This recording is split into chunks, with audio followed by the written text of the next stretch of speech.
Karibu msikilizaji wa hadithi za Kiswahili, mahali ambapo simulizi za kutisha, za ajabu na za kusisimua husimuliwa kwa sauti inayokupeleka moja kwa moja ndani ya hadithi yenyewe.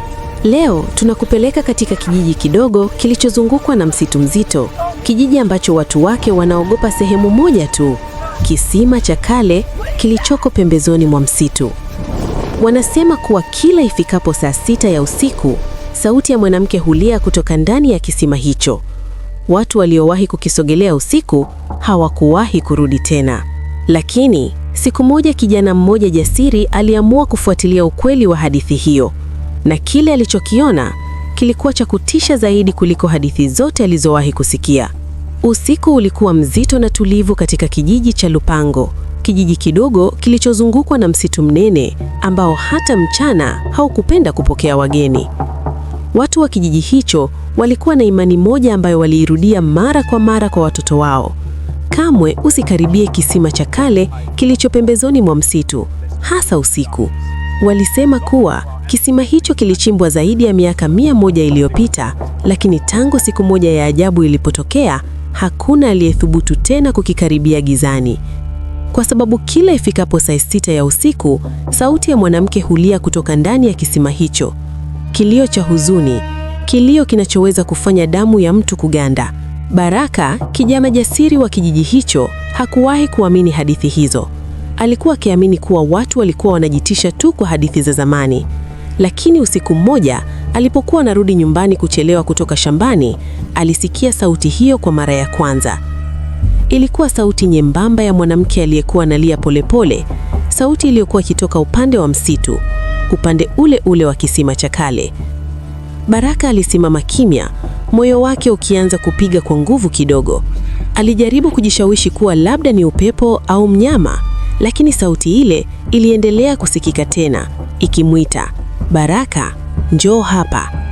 Miguu yake ilianza kutembea taratibu kuelekea msituni, kana kwamba kuna nguvu isiyoonekana inayomvuta. Matawi ya miti yalikuwa yanatikisika taratibu juu yake, huku mwezi ukitoa mwanga hafifu uliopenya kwenye majani. Hatimaye alifika kwenye kisima kile cha kale. Kilikuwa kimetulia katikati ya uwanja mdogo wa vichaka, kikiwa na mawe ya zamani yaliyofunikwa na moss na unyevu. Na hapo sauti ile ilisimama. Baraka alisogea karibu zaidi na kisima, akatazama ndani yake. Kulikuwa na giza zito, giza ambalo lilionekana kumeza hata mwanga wa mwezi. Lakini ghafla alisikia sauti ya kupumzika kutoka ndani ya kisima hicho. Moyo wake uliruka kwa hofu, na kisha kitu kikaanza kupanda kutoka ndani ya kisima, polepole sana. Mkono mrefu, mwembamba, wenye ngozi iliyokunjamana kama ya mtu aliyekaa majini kwa miaka mingi, ulijitokeza na kushika ukingo wa mawe. Baraka alitaka kukimbia, lakini miguu yake haikusogea. Kichwa cha mwanamke kilitokea kutoka ndani ya kisima. Nywele zake ndefu zilikuwa zimeloa na kufunika uso wake, lakini tabasamu lake lilionekana wazi kwenye mwanga wa mwezi. "Umerudi, hatimaye," alisema kwa sauti ya chini iliyokuwa na baridi ya ajabu. Baraka alitetemeka. "Wewe ni nani?" Mwanamke huyu alinyanyua kichwa chake polepole, macho yake yalikuwa meupe kabisa, bila mbonyi. "Miaka mingi iliyopita walinitupa humu ndani, na tangu siku hiyo ninasubiri mtu anisikie." Baraka alihisi mkono baridi ukimshika mguuni. Alipotazama chini, aliona mkono mwingine ukitoka ndani ya kisima, na mwingine, na mwingine. Ndani ya kisima hakukuwa na mwanamke mmoja tu, kulikuwa na mikono mingi iliyokuwa ikijaribu kutoka. Baraka alipiga kelele na kukimbia kwa nguvu zote kuelekea kijijini. Lakini siku iliyofuata, watu wa Lupango waligundua kitu cha kutisha. Miguu ya Baraka ilipatikana karibu na kisima, lakini Baraka mwenyewe hakuwahi kuonekana tena. Na hadi leo, watu wa Lupango wanasema kuwa kila ifikapo saa 6 ya usiku, unaweza kusikia sauti mpya ikilia kutoka ndani ya kisima. Sauti ya Baraka akiomba msaada. Na hapo ndipo simulizi yetu ya leo inafikia mwisho wake. Lakini kabla hatujaagana, jiulize, kama ungekuwa wewe ndiye Baraka, ungekuwa na ujasiri wa kufuata sauti ile gizani, au ungekimbia bila kuangalia nyuma? Ukweli ni kwamba baadhi ya siri za dunia hii hazipaswi kufuatiliwa, kwa sababu si kila kinachosikika gizani kinahitaji kujibiwa. Kama simulizi hii imekufanya uhisi hofu, mshangao au kukuvutia kwa namna yoyote, tafadhali like video hii, share kwa marafiki zako na usisahau subscribe kwenye channel ya Hadithi za Kiswahili. Pia, bonyeza alama ya kengele ili wewe wa kwanza kupata simulizi mpya kila tunapochapisha. Tunakushukuru sana kwa kusikiliza hadi mwisho, na kumbuka, ukisikia sauti ikikuita usiku, usigeuke.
Listen, children of the night.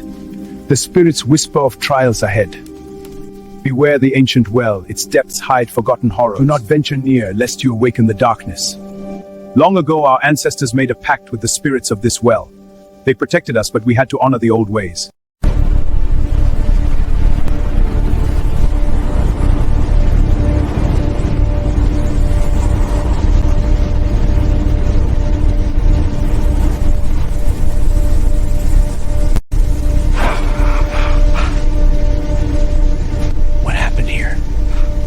They lead to the well. No, they're gone!